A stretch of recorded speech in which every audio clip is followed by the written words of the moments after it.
Bueno, muy bien. Entonces me surge una pregunta.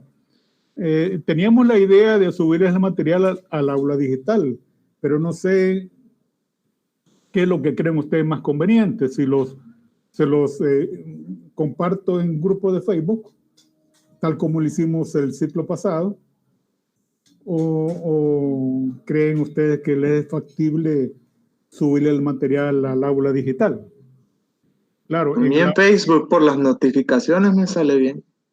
muy bien. El aula digital, lógicamente, tendrán que utilizar el correo institucional, ¿verdad? Pero ustedes deciden. Ahorita hay 19 compañeros incorporados. Ustedes deciden si continuamos tal como lo hicimos el ciclo pasado, ¿verdad? O sí que van a ver ya el material a subir. Yo creo que vamos a ocupar algunas gráficas, muchas tablas, que perfectamente también podemos subirlos en formato PDF al grupo de Facebook. Muy bien. Esperamos que se terminen de integrar los compañeros, ¿verdad?, para tomar la decisión de Están viendo la Champions, ingeniero. que están viendo al Atalanta. Eso es verdad. Pero esta clase va a ser un poco corta porque el material quien corresponde es a cilindros de pared delgada. Ese cilindros de pared delgada ya van a ver que ustedes es bien facilísimo. Muy bien, si quieren comenzamos y tomamos la decisión al final de la clase sobre la plataforma a utilizar, si ocupamos Facebook o ocupamos el aula digital. ¿Ok? Vamos a compartir el material con que vamos a comenzar la clase.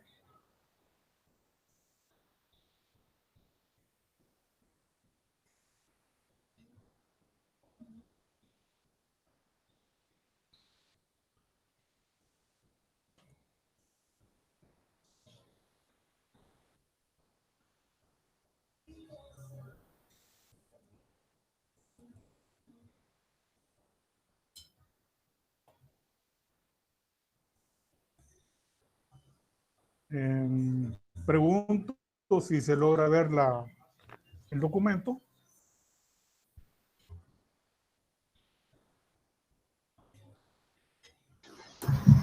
Sí. Sí. Se logra ver, ¿verdad?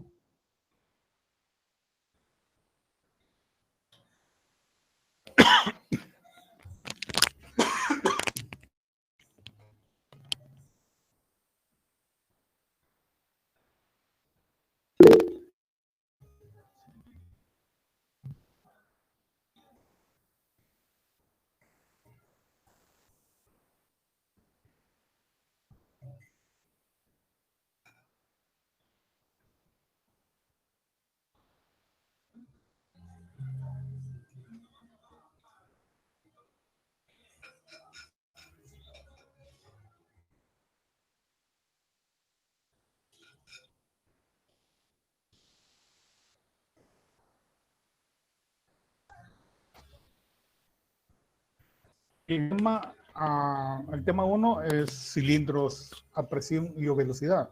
De forma resumida podemos decir que el tema es fuerzas en cilindros. Porque un cilindro sujeto a presiones o sujetos a velocidades en ambas condiciones genera esfuerzos. Y lo que vamos a estudiar son los esfuerzos en estos elementos cuando están sujetos o bien a presión o bien a velocidad o a una combinación de ambos. En términos generales se le llama cilindros.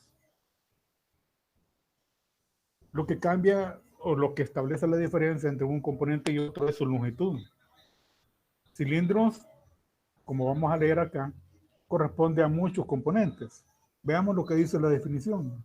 Son dispositivos mecánicos que funcionan sujetos a presiones internas, a presiones externas y o velocidad de rotación, y que generan esfuerzos en dirección radial y tangencial. Tome nota porque ahí va la primera consideración. Los esfuerzos que se generan en estos componentes son en dirección radial y tangencial. Y se le van a llamar de esa forma, esfuerzos radiales y esfuerzos tangenciales. Quiere decir que esos esfuerzos se dan en la sección transversal del componente. No se dan en dirección longitudinal, sino que en la sección transversal y en dirección radial y tangencial. ¿De acuerdo? Algunos ejemplos como para estos componentes son los cilindros hidráulicos o neumáticos, tubos de cañón, cilindros de almacenamiento, por ejemplo el de aire comprimido, tuberías de transportación, tuberías a baja o alta presiones, engranes, poleas, volantes, turbinas. Todos estos componentes, ¿verdad?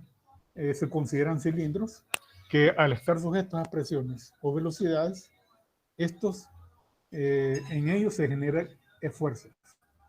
Y el análisis va a consistir que en las características de operación asegurarse de que no sobrepase fluencia, ¿verdad? Para que no se produzca una falla. Entonces, la falla a presentarse puede ser rotura en el material o desprendimiento en un ensamble. ¿De acuerdo? Entonces, ahora, las condiciones de operación, tanto de presión como velocidad, son constantes, es decir, son estáticas, y por lo tanto los esfuerzos generados son del mismo carácter, son esfuerzos estáticos. Entonces, en función de eso, sugiero que repasen muy bien las teorías de fallas vistas en diseño 1. Aquí vamos a aplicar las teorías de fallas a los componentes para aplicar el análisis y asegurarnos de que no se presente fallas, desde luego. En este segundo párrafo lo termina de expresar. Los esfuerzos que se manifiestan en elementos son los radiales y tangenciales, cuyos valores dependen del radio. Ojo, otra consideración. Cuyos valores dependen del radio. Para determinar los esfuerzos se utiliza la hipótesis de que la deformación longitudinal es cero en toda la circunferencia del elemento. Es decir, como no hay deformación longitudinal, por lo tanto no hay carga, no hay esfuerzos y se consideran cero. Pues esto confirma que la dirección es únicamente radial y tangencial y que dependen del valor del radio. Es decir, en un elemento el esfuerzo en el radio interno es diferente al del radio externo o cualquier valor de radio intermedio. Los valores cambian y quien establece la magnitud del esfuerzo es el radio mismo.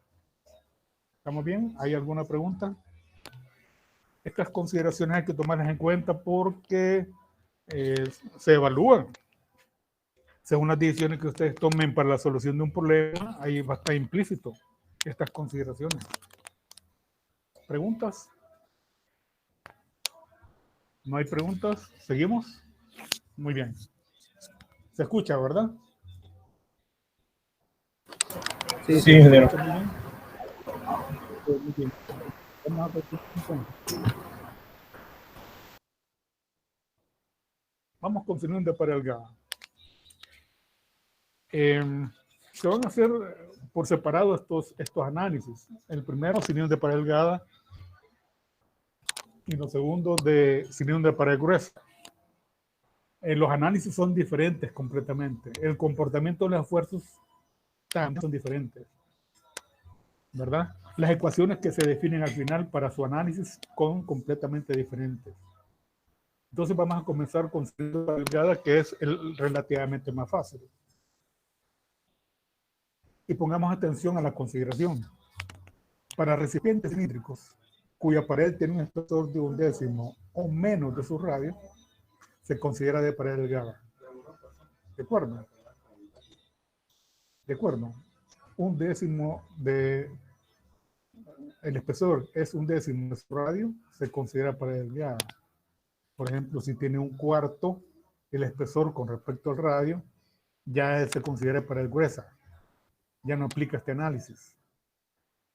Por ejemplo, 1/12 que tenga el espesor con respecto a su radio, entonces sí, aplica pared delgada. Y tenemos que utilizar estas ecuaciones. ¿De acuerdo? Pero veamos lo que sigue, lo que sigue después.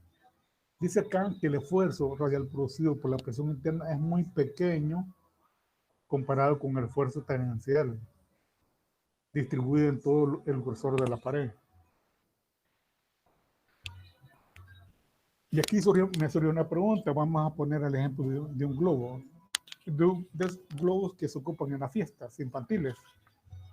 Cuando alimentamos al globo de aire, lógicamente va aumentando la presión. El globo se va deformando. Va aumentando de volumen, del diámetro, y se va deformando. Al final, es tanta la presión que se alimenta de aire que sobrepasa el esfuerzo del material y se rompe. Viene la pregunta, ¿qué es lo que generó ahí la falla en el globo? Considerando esta lectura que estamos haciendo acá. Vamos a repetir. El esfuerzo radial producido por la presión interna es muy pequeño comparado con el esfuerzo tangencial. Entonces, respondiendo a la pregunta del globo, a medida que voy aumentando la presión en el globo, lógicamente el esfuerzo radial va aumentando, pero mucho más, no sé cuántas veces más aumenta el esfuerzo tangencial. Y al final el globo se rompe por los esfuerzos tangenciales y no por el esfuerzo radial. Esa es la característica de los cilindros de pared delgada. Por lo tanto, al hacer la comparación en la magnitud de los esfuerzos, como los radiales son muy pequeños, casi insignificantes, no se van a considerar acá los esfuerzos radiales para el análisis. ¿De acuerdo? ¿Hay alguna pregunta?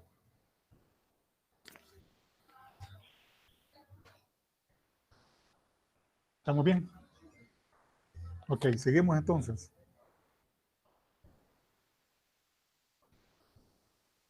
¿Hay algún compañero que esté todavía pendiente vamos a admitir aquí a Jonathan?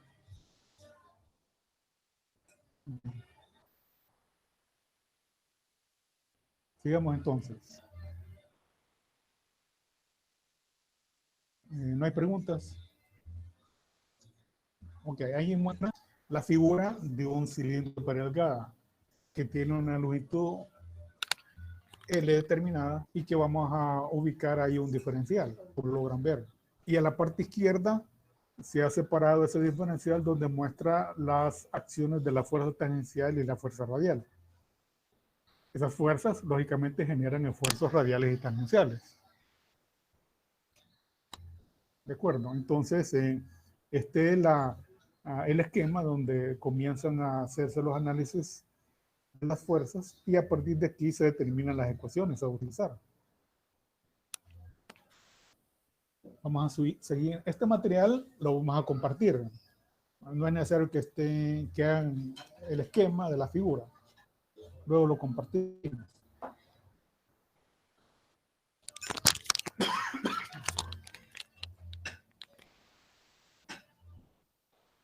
Aquí está el diferencial. Las fuerzas tangenciales y las fuerzas radiales. Vamos a hacer sumatoria de fuerzas en dirección radial. Las tangenciales se eliminan porque para una dirección y para otra las fuerzas tangenciales, sus componentes se van a eliminar. Pero no así la dirección radial. Y la dirección radial es esa. Esta FI se refiere a la fuerza interior, ¿verdad? Que es igual a 2 veces Ft, es decir, 2 veces la componente de Ft en dirección radial. Esa FI es FR y luego lo corregimos. Entonces, FR, vamos a ubicar esa ecuación de fuerzas en función de los esfuerzos. En función de los esfuerzos. Por lo tanto, RI de teta DL es el área del diferencial por PI, ese genera el esfuerzo. Y de igual forma, eso genera la fuerza, perdón. Y de igual forma, sigma T, TDL es el área, por sigma T es la fuerza tangencial. El seno de teta entre 2 es la componente. Entonces, al simplificar, haciendo seno de teta entre 2 igual a d teta entre 2, nos queda así la ecuación. Vamos a simplificarlo. Y al final nos queda así. Los valores de DL y de teta se eliminan. El 2 se elimina, despegando sigma T, que es el esfuerzo tangencial, es presión interna por el radio interno sobre el espesor del cilindro.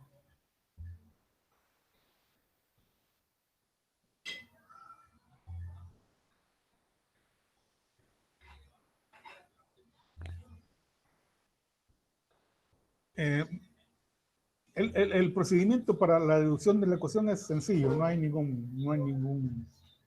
una dificultad para entenderlo. Y esta es toda la fuerza, todo el esfuerzo, la ecuación del esfuerzo. ¿De acuerdo? Pero existe una otra condición. No sé si hay preguntas para seguir.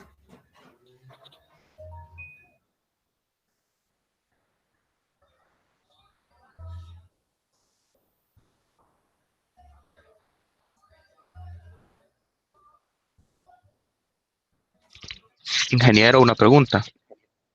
Dígame, dígame.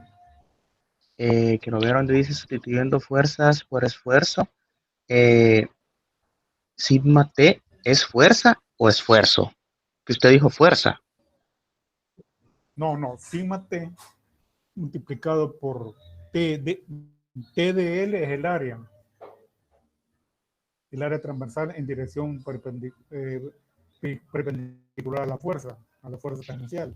Entonces, sigma T por TDL es FT, ¿verdad? Entonces,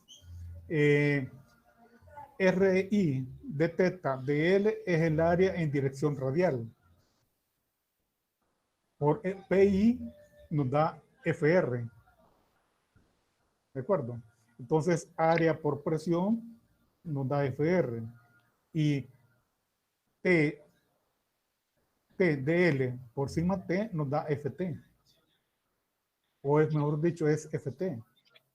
Entonces, ahí es donde se sustituyen esfuerzos por fuerzas, ¿verdad? Y la ecuación que sigue, entonces, está en función de los esfuerzos. Lo que pasa es que peso I, aunque tenga las unidades de esfuerzo, ustedes saben de que peso I por el área encontramos la fuerza equivalente que ejerce esa presión. Y esa fuerza radial es producto de la presión. Entonces, por eso es que nos expresa ahí en la segunda ecuación en el elemento izquierdo la función, la fuerza radial en función de la presión interna multiplicado por el área. Entonces esa área RI de teta DL es el área interior del cilindro, del diferencial del cilindro, donde se aplica a la presión y se determina la fuerza equivalente, que en este caso sería FR, ¿verdad? Entonces, luego se sigue describiendo y simplificando y al final nos llega al esfuerzo tangencial. Esta referencia, no sé si estará en Shigley, esta deducción, ¿verdad? Pero sí lo pueden encontrar en Hibbeler o en Byron Johnson. A propósito, sugiero que revisen esos libros para este tema y revisen también la solución de los ejemplos que ahí ponen y, si es lo posible, resuelvan los problemas que ahí también proponen. Muchos de los problemas de parcial lo hemos sacado de ahí, de esos libros, para este tema. Y esta ecuación ahí está especificada, o bien en Hibbeler, o bien Byron Johnson, que son de los dos textos más utilizados en la materia de resistencia de materiales. ¿Verdad? Muy bien. No sé si tienen otra pregunta.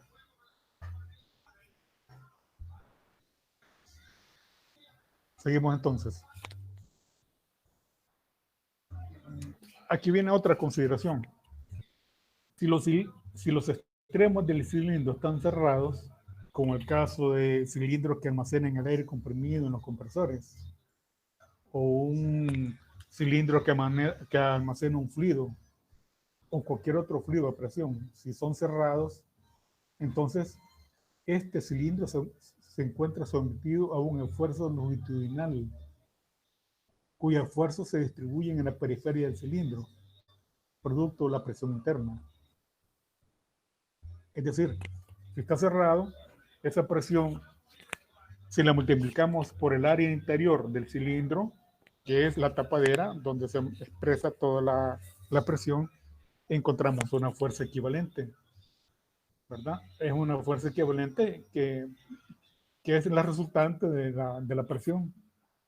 Entonces, esa fuerza equivalente la dividimos entre el área periférica, nos determina el esfuerzo longitudinal del cilindro. Es decir, el cilindro va a tener esfuerzos longitudinales siempre y cuando sea un cilindro cerrado, ¿verdad? Que tenga tapadera. Si es tubería, ahí no aplica. Ahí no aplican los esfuerzos longitudinales. ¿De acuerdo?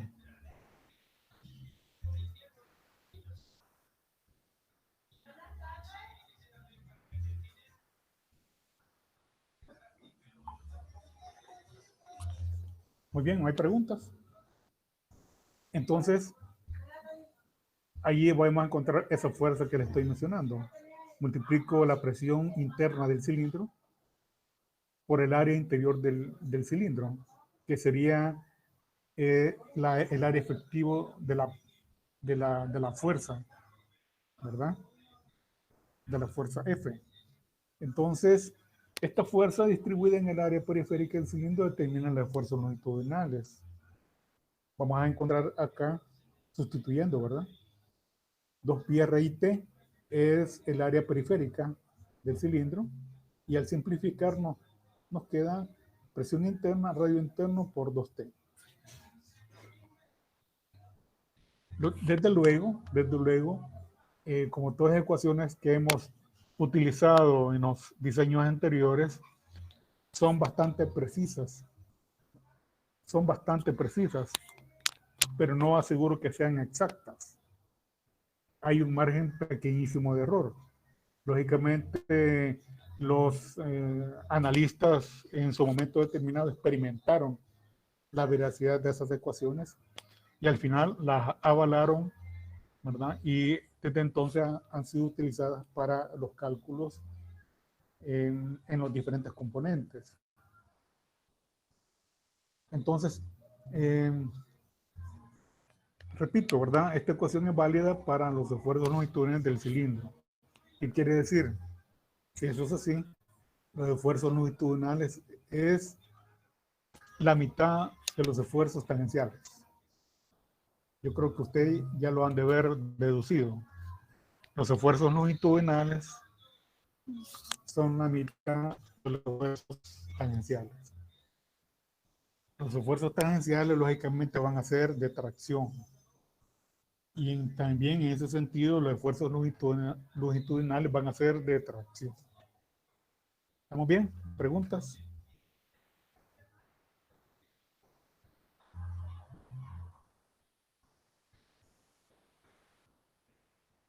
¿Hay alguna duda?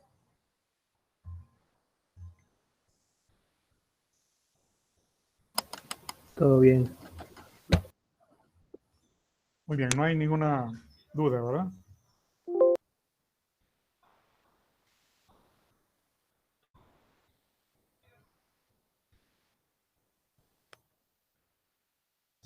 Muy bien. Vamos a hacer un ejercicio. Un ejercicio sencillo. Un cilindro de presión es hecho de hierro ASTM clase 40. Es un material frágil.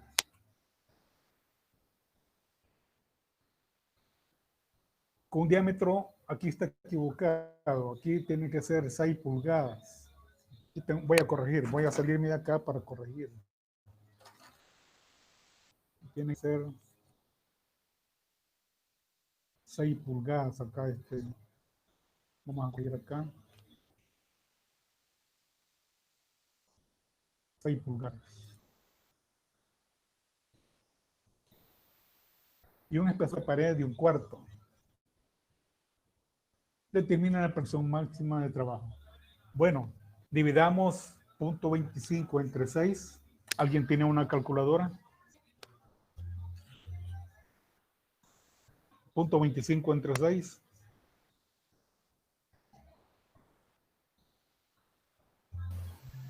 0.042. Quiere decir que de pared delgada, 0.042 es menor que 0.1, ¿verdad? Por lo tanto, aplica para pared delgada. ¿Estamos bien? Entonces, aquí están los datos del material, revisando las tablas de las propiedades mecánicas, las que utilizamos en diseño 1, nos damos cuenta que tiene un efecto de retracción de 42.5 kPSI y a la compresión de 140, ¿verdad? Entonces, aplicando una teoría de Coulomb. Hay un dato bien importante que hay que recalcar acá. Como son esfuerzos en dirección radial y tangencial, es un problema de esfuerzos biaxiales. No existen esfuerzos longitudinales, o si los existen, solamente en presencia de un esfuerzo tangencial. Por lo tanto, estos componentes de esfuerzo se transforman en esfuerzos principales. Es decir, no hay necesidad de ir a la ecuación del círculo de Moore para encontrar sigma 1 y sigma 2, porque de antemano estos esfuerzos son principales. Es decir, el esfuerzo tangencial es sigma 1 y el esfuerzo longitudinal es sigma 2. ¿De acuerdo? Eso nos permite utilizar de una forma inmediata las ecuaciones de las teorías. Por lo tanto, señalando la teoría de Coulomb-Moore, aquí está la teoría, la ecuación de la teoría, sustituimos y nos da 11, el esfuerzo tangencial es 11, aquí no es P1, sino que PI, ¿verdad? Aquí es PI. El esfuerzo tangencial es 11 PI y el esfuerzo longitudinal es 5.5 PI. Al sustituir una ecuación de la teoría, la presión nos da 4.555 PSI. No sé si lo pueden calcular, a ver si no me he equivocado.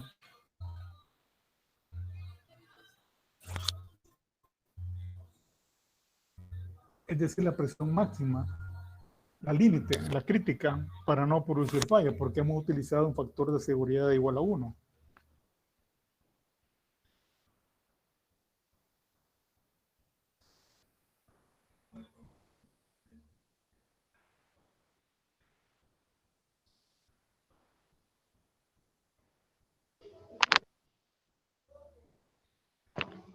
Ingeniero, Dígame.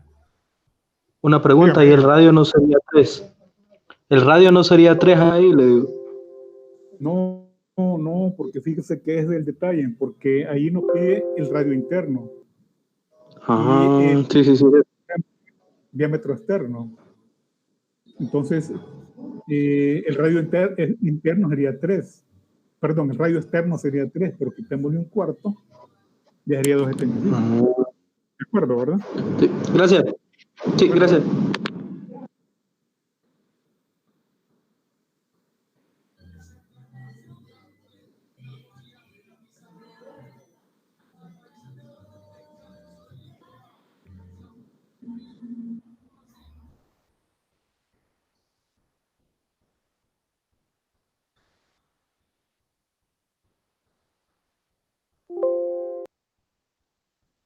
Muy bien.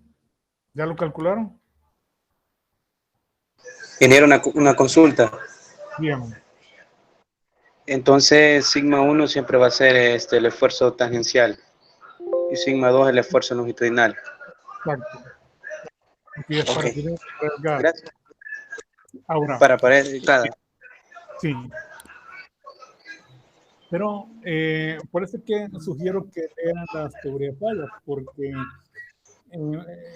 ustedes deben de saber cuándo vamos a ocupar Coulomb More o cuándo vamos a ocupar normal máximo en cilindros en materiales frágiles.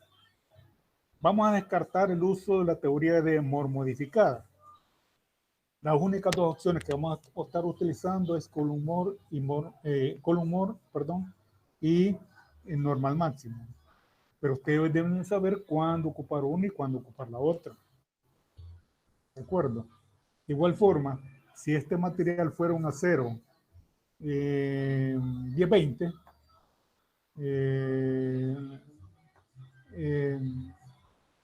tendríamos que ocupar la teoría de materiales dúctiles. Y las dos opciones que vamos a estar ocupando es cortante máximo y normal máximo. Hay algunos problemas, es posible que pidan que hagan el análisis con energía de distorsión. Así que para estos tres, para materiales dúctiles, sí vamos a estar ocupando cualquiera de esas tres teorías. Claro, ustedes deben saber cuándo y en qué momento vamos a utilizar esas teorías, bajo qué condiciones. ¿De acuerdo? ¿Pregunta?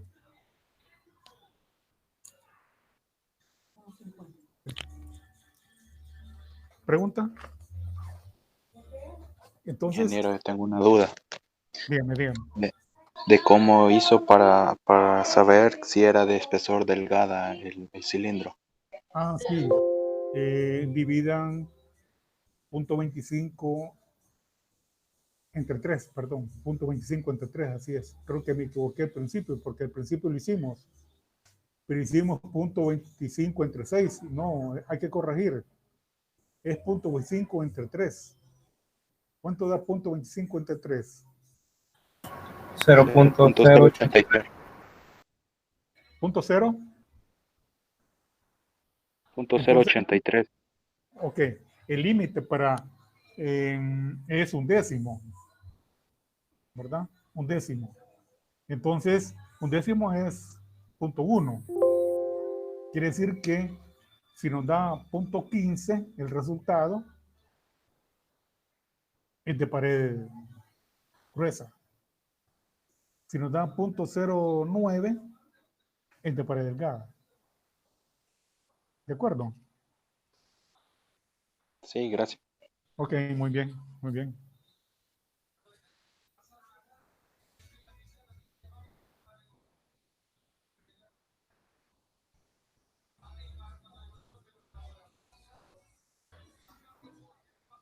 ¿Preguntas?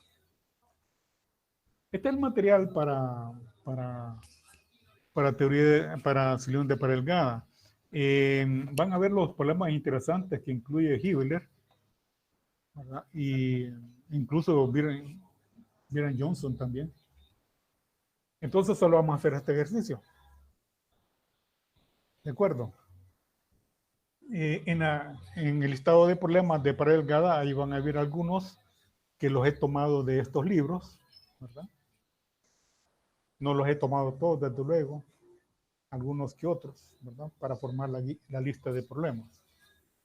Bien, si no hay preguntas, continuamos.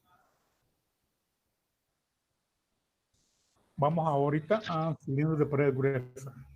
Aquí el análisis es diferente, un tanto complicado, un tanto engorroso y complejo a la vez.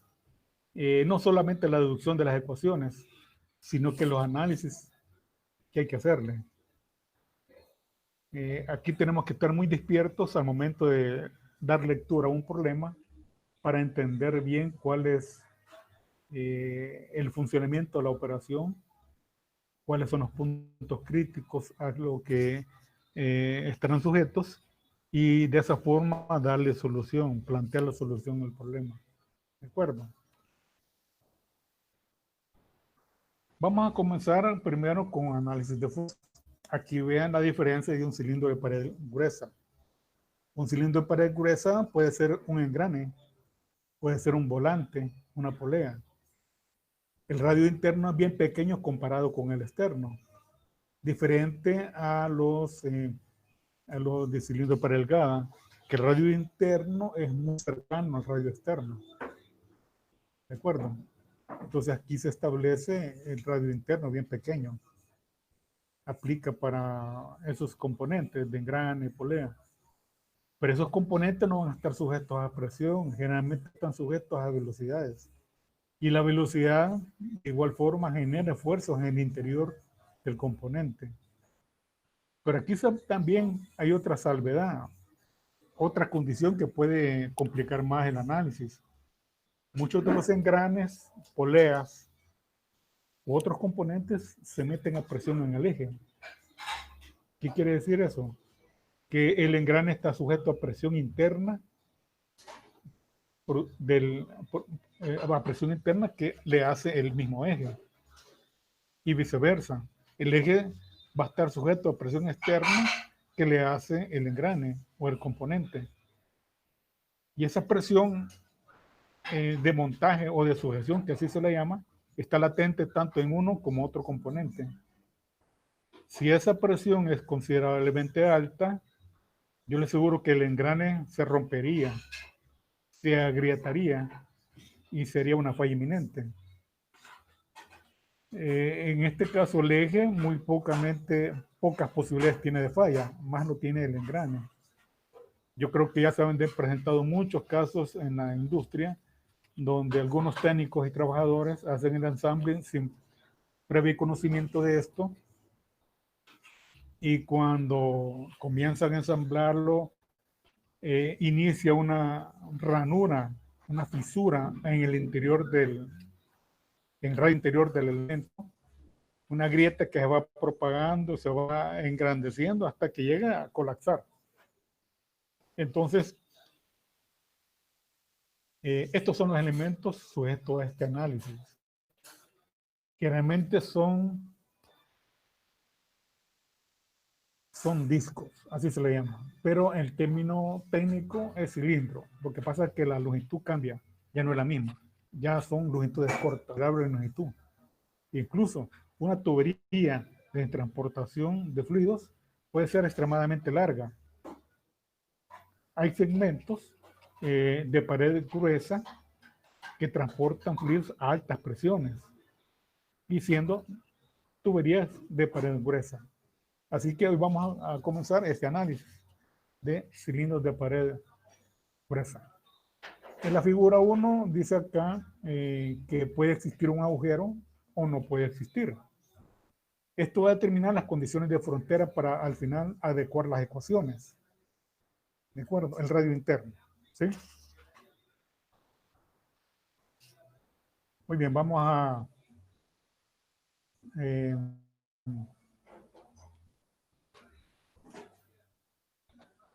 de igual forma, aquí también se va a generar esfuerzos radiales y tangenciales que van en la misma dirección. De manera, en la sección transversal del cilindro se dan en esta dirección de los esfuerzos radiales y tangenciales. Y aquí se van a hacer algunas consideraciones. El cambio del espesor con respecto al radio es bien pequeño. Si ustedes han observado, el espesor de los engranes son uniformes. De las poleas tienen alguna irregularidad dependiendo del diámetro. De los volantes, hay volantes, ya vamos a ver el otro tema, que es volantes de inercia. En los volantes hay volantes de disco, fijos, sólidos, y hay volantes de polea. Una polea de volante con rayos, por ejemplo, es un componente de espesor uniforme. Así se le analiza. Entonces, La primera consideración de que el espesor, si va a tener cambios correspondientes, que sean mínimos, pequeñísimos. Esa es la primera opción. La segunda opción, que el torque que se genera al momento de iniciar la operación sea despreciable. Aquí hay un problema que no podemos evadirlo. Eso siempre va a estar ahí presente en estos componentes. Está en reposo, por ejemplo, el engrane y de repente, abruptamente, enciendo el motor para aplicarle el torque y en ese instante el torque del motor vence la inercia del reposo del engrane. Esa inercia genera torques en el elemento. Esos torques vamos a despreciarlos. No los vamos a considerar. Por lo tanto, los torques que generan esfuerzos cortantes van a ser despreciables. Y solo van a quedar latentes en el análisis los esfuerzos radiales y tangenciales. En este caso sí, van a haber tangenciales y también van a haber radiales. Aquí los radiales no se desprecian. Aquí se consideran. Lo que no va a haber en estos componentes son los esfuerzos longitudinales. Únicamente van a haber radiales y tangenciales. Por lo tanto, estos radiales y tangenciales se transforman en principales también, siendo el esfuerzo tangencial sigma 1 y el esfuerzo radial sigma 2. ¿De acuerdo? ¿Estamos claros? Estas son consideraciones a tomar en cuenta y que le van a dar validez a las ecuaciones que vamos a luego ir deduciendo. Y tercero, los esfuerzos longitudinales en el disco no existen, por lo que debe ser tratado como un problema de esfuerzos en 2 dimensiones. Consideraciones para cilindro de pared gruesa. ¿Ha quedado claro? No sé si hay alguna pregunta. ¿No hay alguien pendiente de ingresar al aula? Vamos a ver. No sé si tienen alguna pregunta.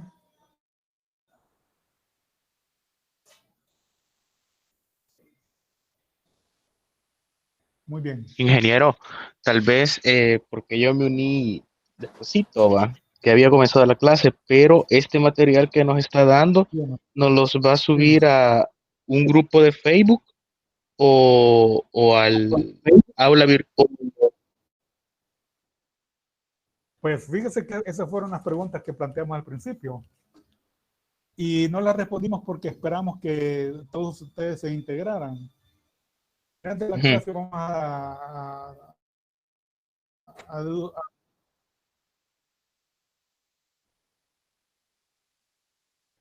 vamos a tomar la decisión,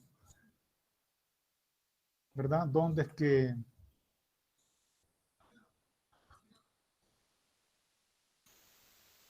que conviene más compartir este material? Si en Facebook o en el aula virtual, en el aula digital, ¿verdad?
Ingeniero, no se le escucha. Entonces,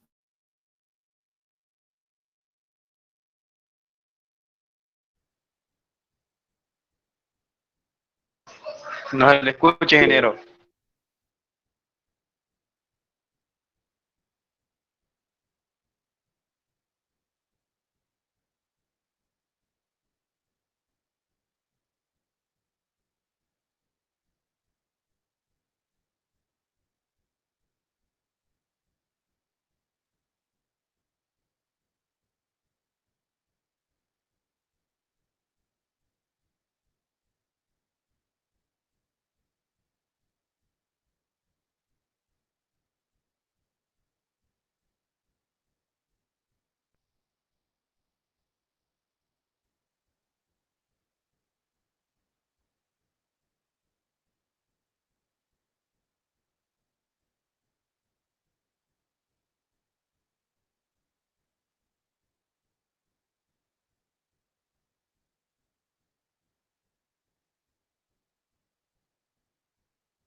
Ya comenzó el segundo tiempo, compañeros.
Está viendo la Champions ahorita.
¿Se escucha? Van a disculpar. Están ahí todavía, ¿verdad? ¿Se escucha? Sí, ingeniero. Sí, van a disculpar inconvenientes. Sí, se escucha. Pero ya estamos de nuevo acá. Okay. Cambio la Sí, vamos ahorita a compartir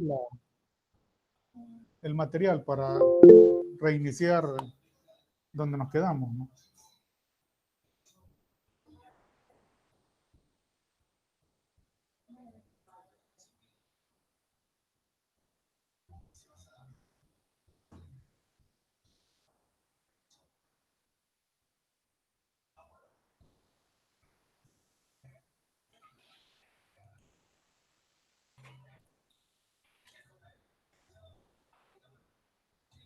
Bien, entonces estas son las consideraciones que habíamos tomado muy en cuenta. Espero que lo hayan entendido muy bien. Y por lo menos en todo este tiempo que vamos a estar trabajando con este material, sugiero que se lo aprendan de memoria. ¿De acuerdo?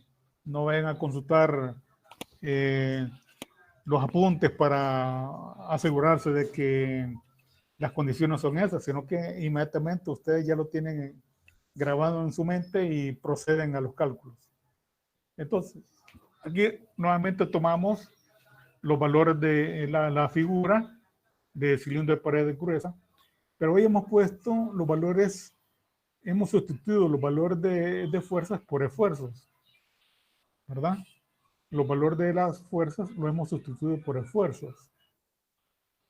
Y el planteamiento de las ecuaciones que aquí se van a decir son condiciones generales. Es decir, generales indica que el cilindro no es totalmente de espesor uniforme, sino que tiene una ligera variación en su espesor. Tiene también presión interna, como lo pueden ver ahí en la figura, y tiene presión externa. Tiene también, aunque no se muestra la flechita correspondiente, pero el elemento está girando. Tiene una velocidad angular de rotación. Y la velocidad angular de rotación genera la FI que ustedes pueden ver ahí arriba. FI.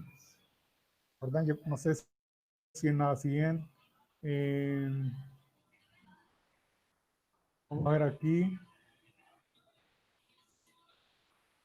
Aquí logran ver FI a la parte de arriba, esa fuerza, ese vector que sobresale a partir del radio exterior del cilindro. Entonces, ese valor de FI se genera producto de la velocidad. Entonces, vamos a hacer sumatoria de fuerzas radiales igualmente, planteándolas en función de las fuerzas y luego las sustituimos en función de los esfuerzos. Aquí se especifica FR igual a sigma R a R. Ahí está, mire, el área y el esfuerzo. Sigma T, FR de FR. ¿Por qué se aplica esto? Porque el esfuerzo, si tomamos como base el diferencial, el esfuerzo al interior del diferencial es diferente al esfuerzo en el exterior del diferencial. Y ahí se logra ver en la figura. En el radio interno, el esfuerzo es sigma R. Pero el radio externo, el esfuerzo es sigma R más diferencial sigma R. Son valores diferentes de esfuerzo. Y como dijimos antes, esos valores de esfuerzo dependen del radio. ¿Verdad? Dependen del radio.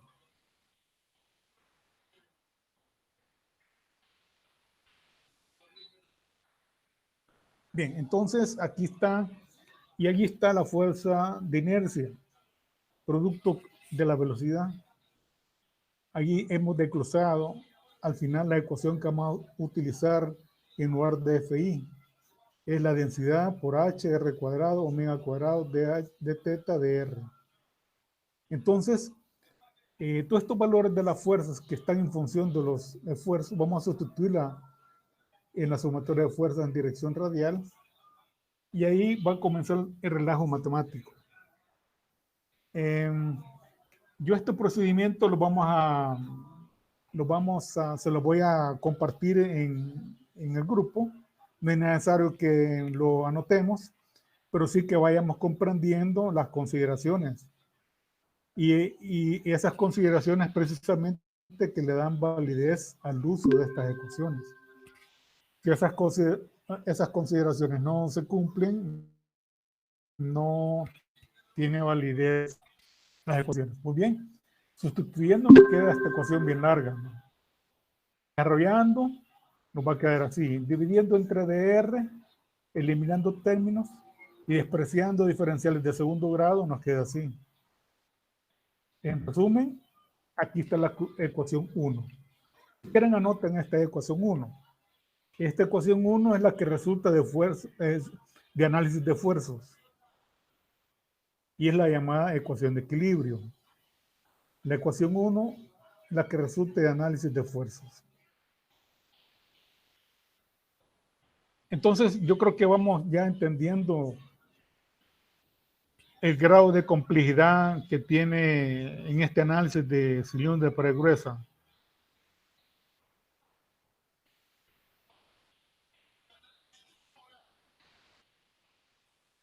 Entonces, la ecuación 1.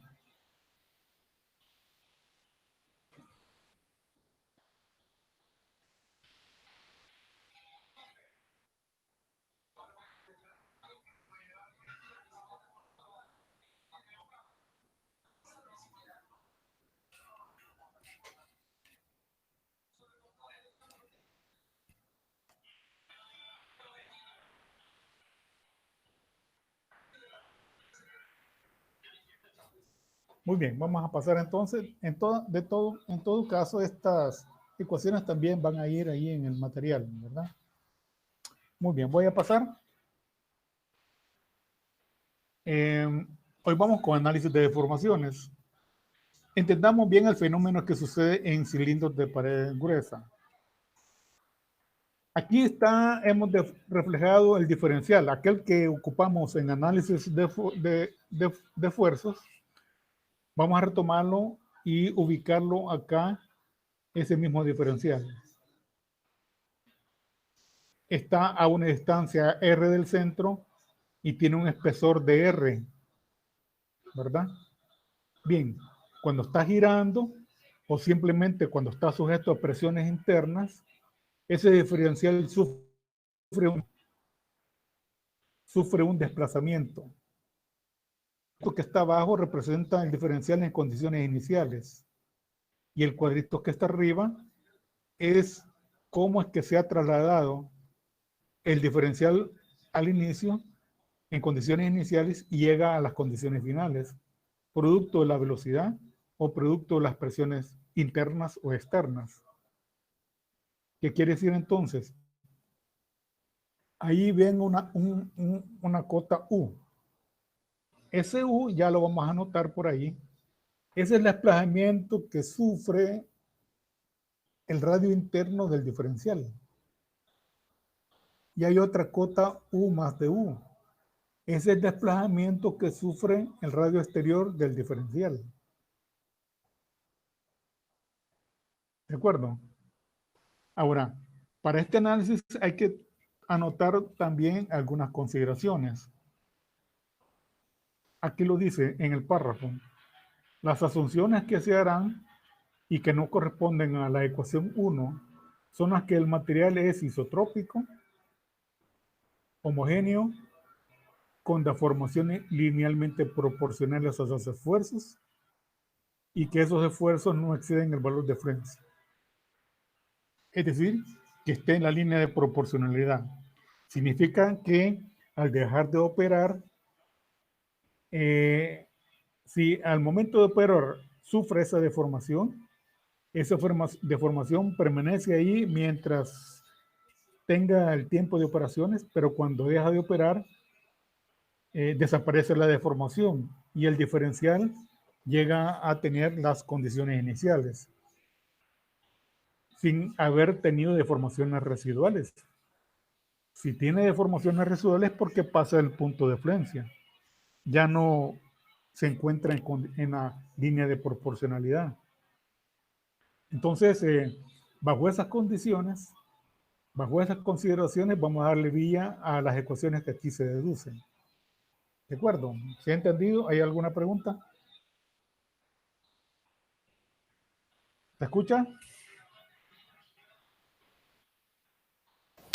Sí, se escucha todo bien, ingeniero. Sí, se escucha. Muy bien, muy bien. Sigamos entonces. Aquí está lo que les decía, U, y qué es U y qué es U más de U, ¿verdad? Entonces, U cambio de radio de un punto en el disco ubicado en el radio R del centro. Y U más de U cambio del radio de un punto del disco ubicado R más de R del centro. Aquí lo estoy diciendo en unas palabras diferentes a como yo se las acabo de explicar, ¿verdad? Bueno, vamos a utilizar el concepto de deformación unitaria radial y de la deformación unitaria tangencial.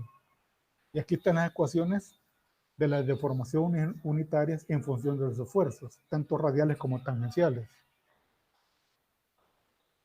Prácticamente aquí tenemos dos ecuaciones con dos incógnitas. Me refiero a las deformaciones unitarias. Tres ecuaciones, perdón, con dos incógnitas. No, dos ecuaciones con tres incógnitas. Las deformaciones unitarias y los esfuerzos radiales y tangenciales. Entonces vamos a hacer aquí una simplificación matemática y resolviendo nos va a quedar así los esfuerzos radiales y tangenciales. Y aquí nos queda la ecuación 2 y 3. Las ecuaciones de esfuerzo radial y tangencial nos quedan en función de U y nos queda en función de, sí, y de R, lógicamente.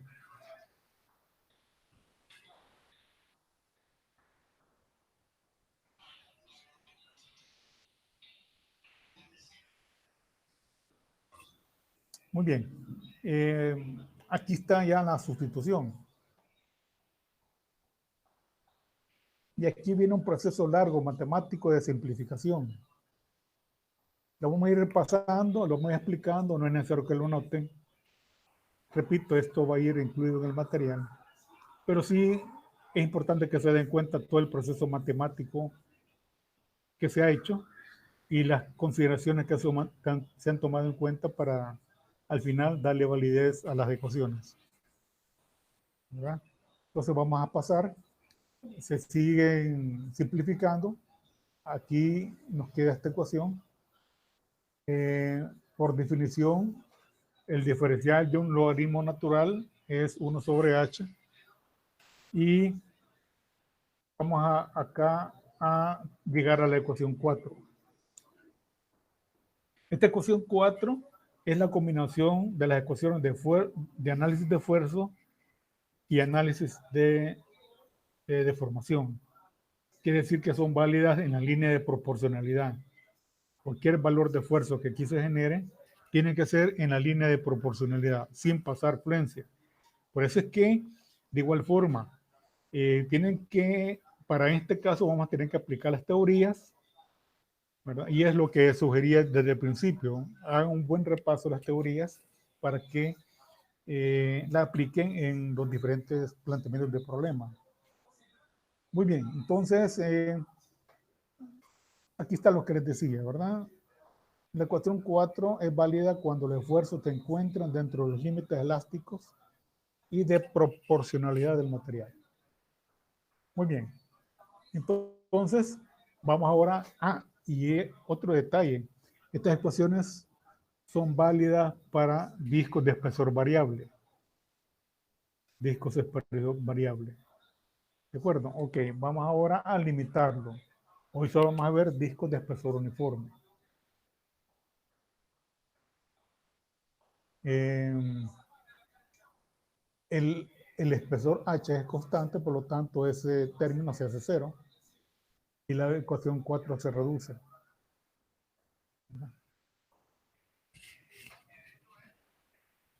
No vayan a notar todo este procedimiento matemático que se sigue. Repito, es importante que se den cuenta el procedimiento que se ha hecho y siempre me he preguntado cómo es que se le ocurrió, cómo fue que quien hizo todo esto consideró todos estos detalles del análisis matemático, ¿no? Bueno, vamos a entonces a plantearlo. Aquí está de forma abreviada. Y vamos a hacer las integraciones. Se van a hacer dos integraciones. Primera integral, segunda integral. ¿Verdad? Vamos a pasarlo rápido. Aquí está la primera integral. Esto, repito, va a ir en el material que les voy a proporcionar. Aquí está el resultado de la primera integral. Vamos a hacer la segunda integral. Aquí está el resultado de la segunda integral. Nos queda el valor de u. Bueno, ya llegamos al valor de u. Es decir, estamos en el proceso matemático, en el intermedio, mejor dicho, del proceso matemático. Hoy vamos a ir ya, como quien dice, descendiendo para ir especificando las ecuaciones a utilizar.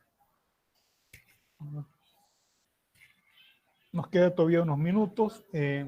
Vamos a terminar de deducir este procedimiento y luego les especifico las ecuaciones que vamos a estar utilizando. Entonces, esta es la ecuación 5. Luego vamos a sustituir 5 en 2. Nos llega ahí y nos llega la ecuación 6. Ahí están los esfuerzos. Aquí estamos llegando a las ecuaciones que vamos a utilizar. Aquí está la ecuación 6. Perdón. Como ven, el esfuerzo radial está en función del radio. Si yo cambio el radio, el valor del esfuerzo radial va a ser diferente, lógicamente. ¿Sí? Si ustedes observan, hay unos términos en el procedimiento, por ejemplo, C1E sobre 2,1 menos Poisson. A todo ese término se le ha llamado K1.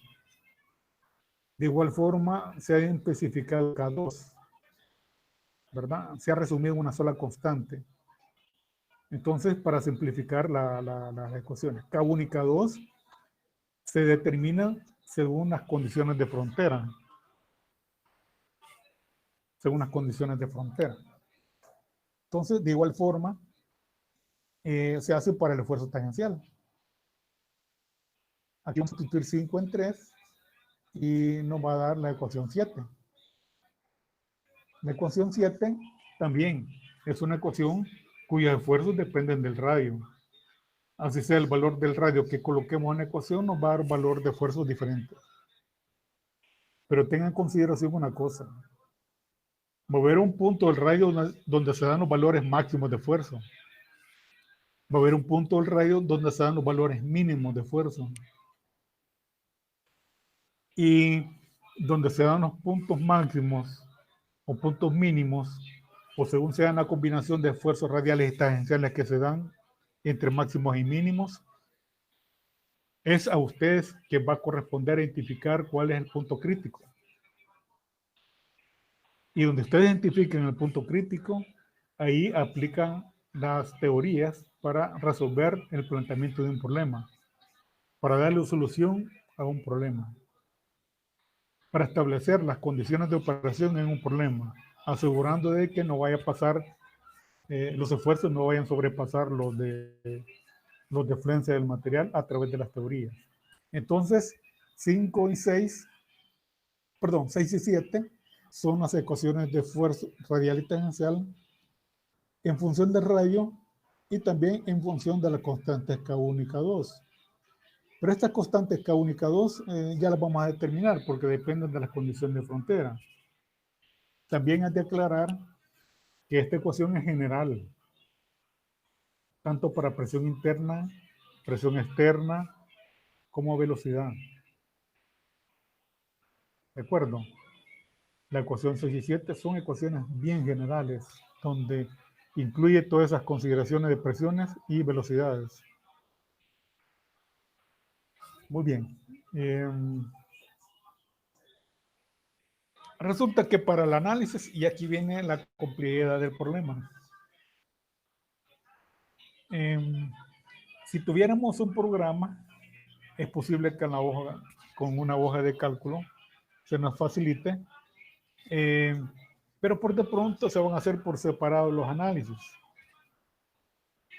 Por separado van a hacerse análisis por presión, por separado los análisis de velocidad. Y si en un elemento, por ejemplo, un engrane, vamos a ensamblarlo a presión y luego vamos a ponerlo a girar. Entonces vamos a hacer los análisis por presión, vamos a hacer los análisis por velocidad y luego se suman, se integran hasta encontrar unos resultantes. Esos resultantes se presentan justamente en el momento de la operación. Entonces eso vuelve un poquito más complejo, un poquito de mayor dificultad la solución de estos problemas. Y bajo cualquier condición de operación, ustedes tienen que identificar el punto crítico, y ese punto crítico es un punto propenso a la falla. ¿De acuerdo?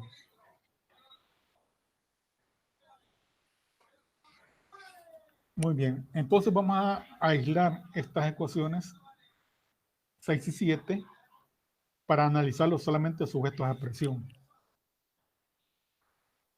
Aquí está. Pongan atención a estas consideraciones. La presión es diferente de 0 en radio interno, RI. Por lo tanto, el esfuerzo radial vale el valor de la presión.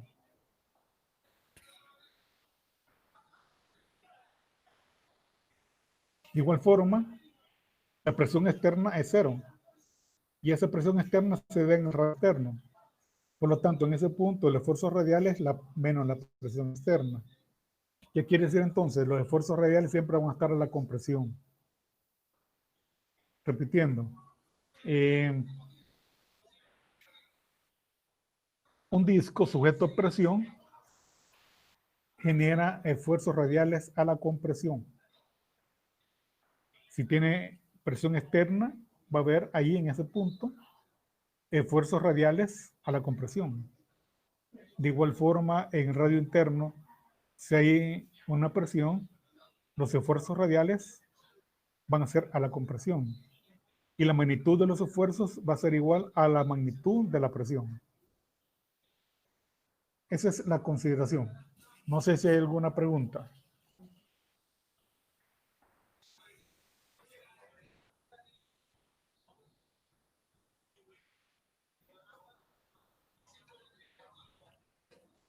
Muy bien, se escucha, ¿verdad?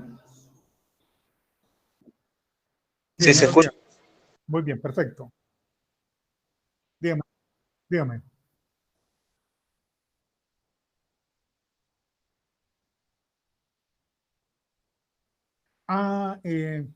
No, hay un índice, bueno, llamémosle 0. Otros le llaman su índice O. Bueno, presión interna es la que se da en el radio interior del elemento. Se da en el radio I. Esa presión interna puede tener un valor. La presión PO o P sub 0 es la presión externa del elemento. Voy a dibujarles acá un cilindro.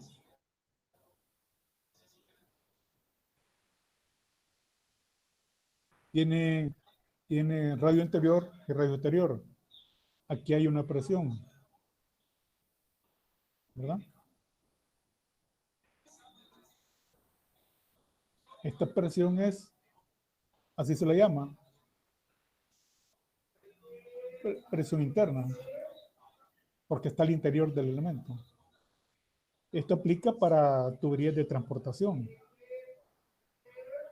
Pero también al mismo tiempo, como dice acá, hay presión externa. Si en caso una tubería está soterrada, por ejemplo, que sufre y soporta la altura de la columna en la tierra, o esté sumergida en un líquido, este es presión externa. Entonces, su índice I y su índice O 0 significan presiones internas o externas, cuyos valores pueden ser diferentes. Ahí depende de la característica de operación. Entonces, los esfuerzos, según esta consideración, los esfuerzos en el radio exterior Vamos a cambiar de color. Los esfuerzos en el radio, este es el radio exterior, ¿verdad?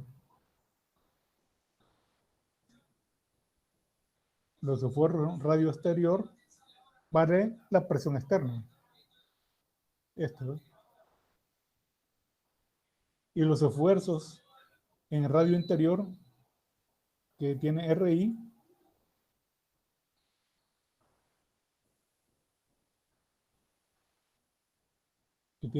vale presión interna, el valor de la presión interna. Es decir, los esfuerzos radiales no se calculan. Por definición ya están dados que son iguales a la presión misma que se generan. ¿De acuerdo? Entonces aquí no vamos a hacer análisis de deformación, solo análisis de esfuerzo con estos resultados de los esfuerzos. Y asegurarnos de que en el análisis no sobrepasa influencia, es decir, vamos a aplicar las teorías. ¿De acuerdo? No sé si aclara algunas dudas. Pregunto.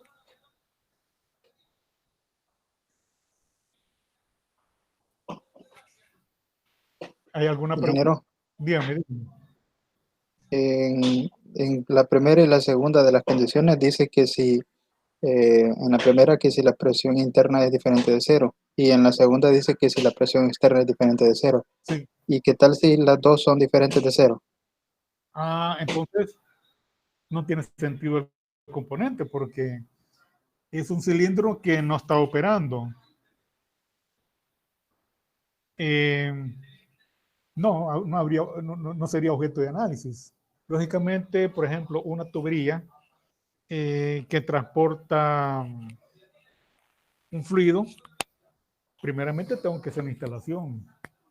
Traigo la tubería donde está en condiciones libres, sin ninguna carga, hago el ensamble, voy ensamblando los diferentes tramos para buscar la longitud determinada.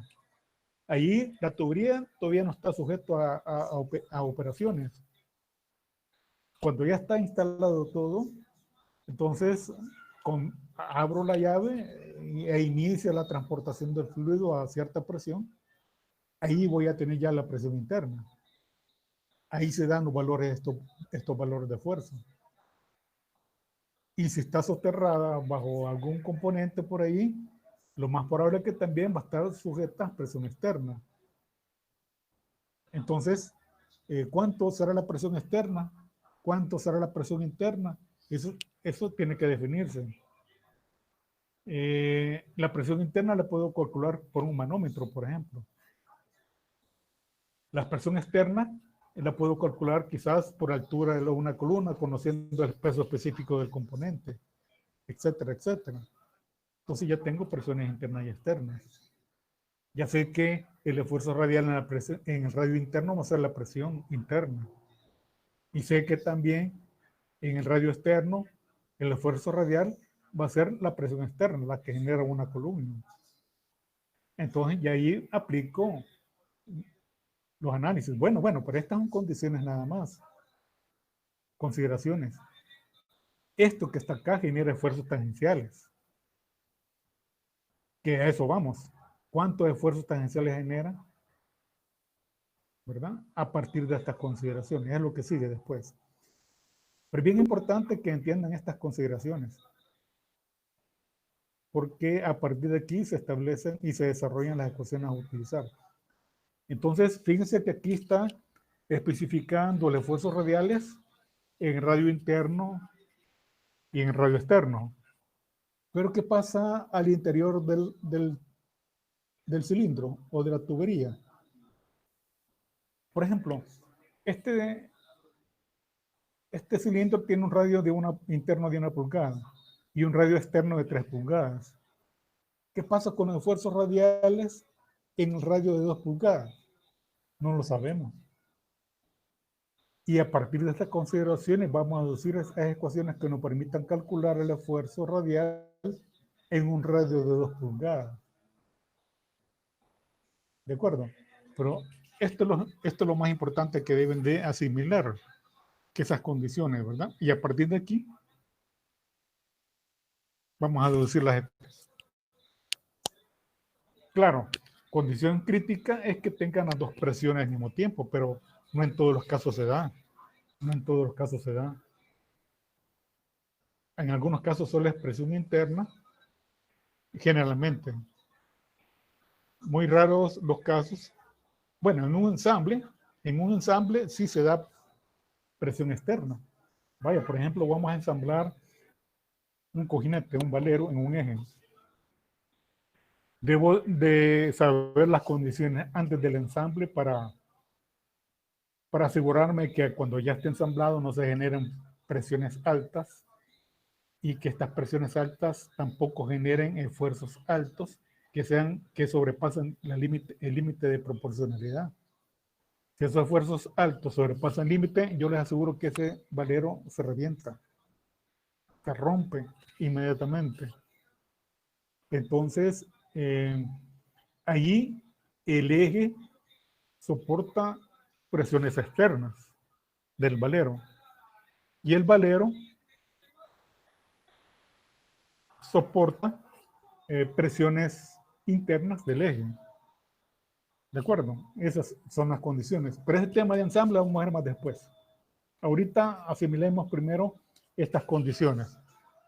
Esto nos va a servir mucho para entender fácilmente las otras condiciones de ensambles.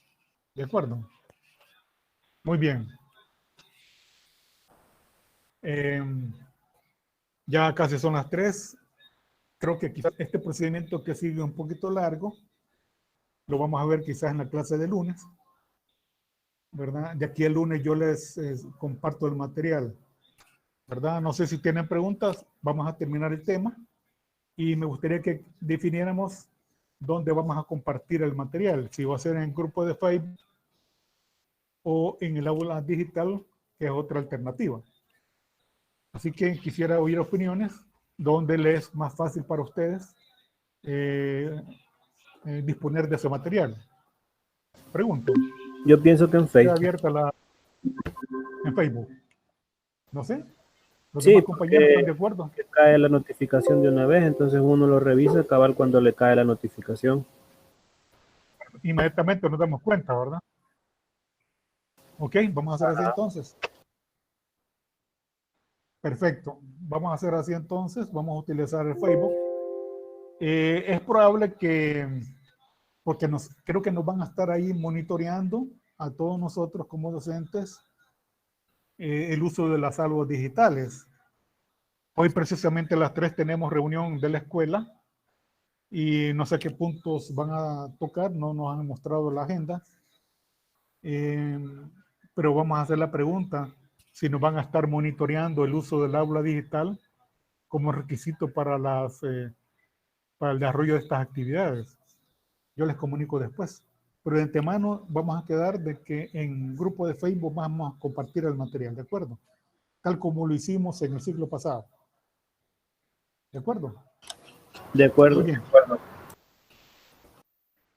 Muy bien, entonces creo que nos vamos a quedar hasta acá. En la próxima clase de lunes vamos a deducir las ecuaciones, ¿verdad? Y le voy a... Dígame. Fíjese, ingeniero, que hicimos una votación ahí en Facebook, ¿va? Y bueno, la mayoría, hasta donde vi, decidió de que los exámenes se hicieran a mano. Ah, ok, muy bien. Muy bien. Está bien, pero ya les explico la condición. Tiene que ser en hoja de papel bond blanco, donde debe incluir una carátula que especifique el grupo con todos sus nombres, la universidad que especifique de qué evaluación corresponde. Luego viene el planteamiento del problema, o sea, el test, y después viene la solución. Planteo esto porque en el ciclo anterior muchos grupos solo comenzaron a resolverlo en una hoja de cuaderno. Creo que la arrancaron y comenzaron a resolverlo, pero yo me preguntaba, bueno, ¿y qué problema le tocó? qué variables son las que está planteado el problema. Entonces, para poder calificar a estos compañeros, me tuve que ir al archivo para ver qué problema les tocó y ubicarme de qué valor estaban trabajando y planteado la solución. Entonces, espero que ahora no hagamos eso, porque lo vamos a considerar en la puntuación. Entonces, repito, tiene que ver una carátula donde especifica el grupo, tiene que ver el planteamiento del problema y después viene la solución. Si es posible, en lapicero, porque resalta el color. Hay algunos compañeros que hicieron a lápiz que no se distinguía muy bien los números, algunas letras. Entonces, eso se nos